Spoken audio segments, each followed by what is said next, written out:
Hey everyone, Regal Reviews here. It's time for my The Good Doctor recap. So to recap on tonight's episode, we basically had two patients. One apparently is a famous podcaster, and she has this problem that she may have cancer, but they have to, of course, get a sample and I would assume perform a biopsy. And the thing is that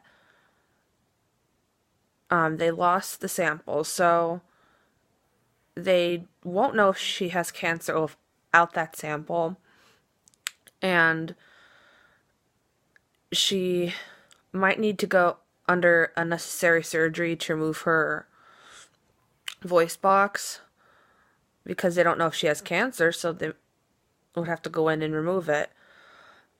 And if with the sample gone, they don't know if she has cancer, so if she doesn't have the surgery, she could have cancer and not know it. So Claire basically spent the whole episode trying to find the specimen. Apparently it's a lot harder to find than it looks. Apparently getting blood and samples sent to the lab is more complicated than it looks. And Claire actually stopped the laparoscopic surgery, or it was the surgery to remove her voice box when she came up with an idea that it might have been the right specimen, but the label might have been wrong, and sure enough she was right, and she was able to save that patient's voice.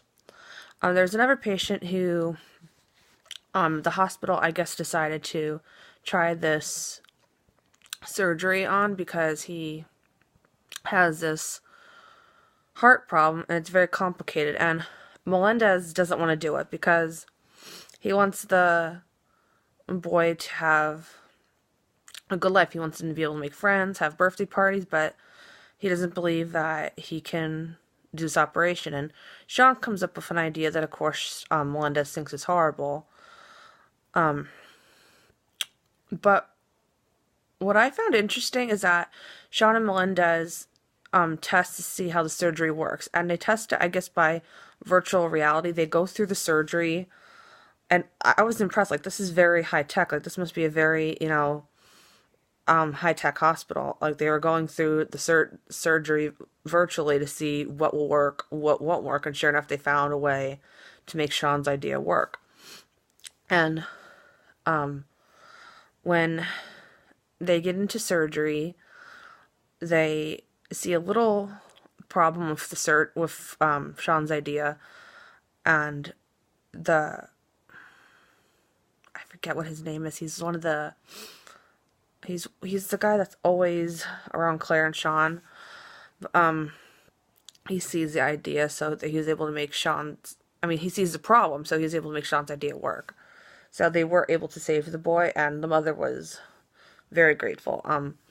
Apparently the mother, she's all by herself with her son, because the boy's father died when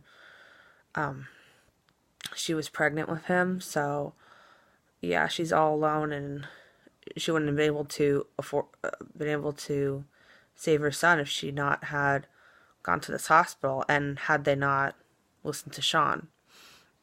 And this episode, again, was kind of infuriating because we see the president of the hospital again trying to force an aid on Shawn. Shawn is again advocating for himself, saying that he does not need an aid. He's fine by himself. And he even went as far as to prove to him that he's able to pick up on certain social cues, and by this flirting chart, because apparently he's learning how to flirt from Claire, and this is actually kind of funny, he made a spreadsheet of people flirting, including Claire flirting with Melendez, and he shows it to the president of the hospital, and he still thinks that Shawn needs aid when he has voiced his opinion and advocated for himself again and again that he does not need an aid. And he actually asked the president of the hospital, "Are you giving up on me? I mean, what else does Shawn have to do to say that he and prove? What does he need to say and prove that he does not need an aid? I mean, it's ridiculous how people try to force this kind of stuff on autistic people. And I'll give you a perfect example. I was in high school, and I had teachers who tried to force me into this program that was more benefiting to more severely disabled kids, and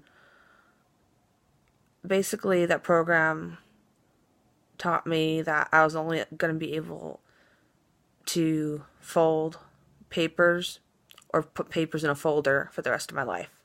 And because I was in this program, it isolated me more from my peers, and because of a result of that, I had no friends in high school. Nobody wanted to be friends with the autistic girl, especially one that goes with the other disabled kids. So by doing so, they isolated me from that. And I even spoke to the, I remember vividly speaking to the one in charge of the program, saying, I don't want to be in this program. But she basically said, well, too bad, you're doing it. So it's really frustrating when we try to advocate for ourselves, but nobody hears us and nobody wants to bother to listen to us because they think they know what's best for us. But I think we know what's best for us. If we can advocate, if we could stand up and advocate for ourselves and tell people what we want, I think they should be able to listen and respect our wishes. And we saw that Shawn was telling Leah about the president of the hospital wanting a life skills coach for Shawn, and he wouldn't hire somebody because she didn't have a good her outfit didn't match. And I look at that as intuition. I find that with me with Asperger's, I'm very intuitive, and I could really tell just by looking at somebody if they're a good person or not, and if I can trust them, and if I'm gonna like them. So I definitely saw a bit of myself in that moment. But we saw at the end of the episode, Shawn and Leah were talking, and Shawn pointed out that he didn't like Leah's sweater because, you know, Leah respects the fact that Shawn's honest. And she invites him in for apples. So I definitely think that Shawn's making friends, and especially he's making friends with his neighbor Leah. Whether that will turn into a romantic relationship, I don't know, but at least, you know, Shawn's developing a friendship with her. The next episode is the winter finale, and it looks like it's going to be really epic. Apparently, Shawn, you could see, is very frustrated. Melendez, of course, is being an ass as usual and not agreeing with what Shawn has to say just because Shawn has autism. And Shawn openly says to him that you don't respect me. And once again, the president of the hospital is trying to force an aid on Shawn. And Shawn becomes so frustrated, saying, I don't need an aid. And I don't know if he hits him or what. And, you know,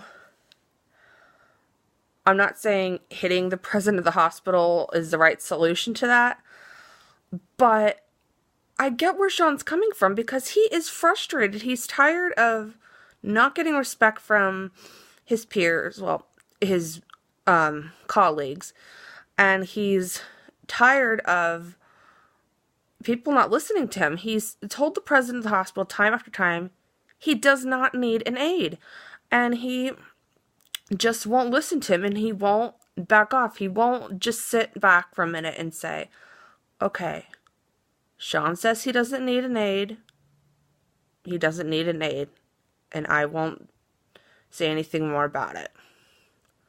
So I can understand why Shawn would be frustrated. I mean, from the trailer for next week, he surely did look frustrated. I think anybody would be in that situation. So I guess that would put him in the hospital in a predicament, because they did say they said if Shawn injured a patient, I guess killed a patient, or made a mistake, that he would not be able to be a doctor anymore. And I don't know if this would count as that mistake or what, but I would think that Shawn would be held accountable for that incident, and that might look bad on him. Then they might take him off the surgery team, or they might force him to have an aide then, which would further alienate him from Melendez, from his colleagues, because if he has an aide around all the time, then Melendez is going to say, well, if he needs to have an aide around all the time, then he clearly can't do the hospital surgeries. And they might say, oh, well, if he can't have an aide around all the time, he can't work at the hospital. It's frustrating, because if they just would have listened to Shawn, that situation wouldn't happen. I guess we'll have to wait and see what exactly occurs next week. So I hope you guys enjoyed The Good Doctor. If you guys want to catch The Good Doctor, it is on Mondays, 10 p.m. on ABC. Until next time, stay regal.